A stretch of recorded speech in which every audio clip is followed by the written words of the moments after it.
প্রিয় ভিউয়ার্স, দেখেন ওকে আমি একটু সাজেশন দিয়ে যাচ্ছি, এই কারণে ও সাধারণ শিক্ষায় শিক্ষিত হোক সমস্যা নেই, কিন্তু ওকে কোরআনও শিখতে হবে, হাদিসও শিখতে হবে। দেখেন আমার একটা জিনিস খুব খারাপ লাগে যে আজকে যে শিক্ষিত হচ্ছে সাধারণ শিক্ষায়, মানে এই প্রচলিত শিক্ষা ব্যবস্থায় যারা শিক্ষিত হচ্ছে, আমার মনে হয় এই শিক্ষা ব্যবস্থা, আমার মনে আছে সেই শিক্ষা ব্যবস্থার দিকে চলে গেছে যে অনেকে হয়তো এরকম মনে করে যারা এরকম হাইলি এডুকেটেড যারা তথাকথিত এলিট শ্রেণীর মানুষ, তারা হয়তো এরকম মনে করে যে ওর পায়ের নিচে স্বামীর বেহেশত, মানে ওর পায়ের নিচে স্বামীর বেহেশত। অনেকে হয়তো এরকম মনে করতে পারে মায়ের পায়ের নিচে যে সন্তানের বেহেশত।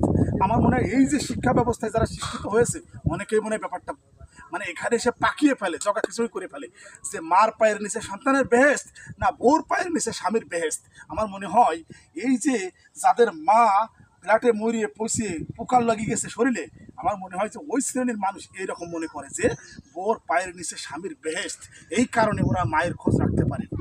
এখানে একটু বুঝতে হবে এই শিক্ষা ব্যবস্থার কারণে কিন্তু এই জেনারেশন তৈরি হয়েছে।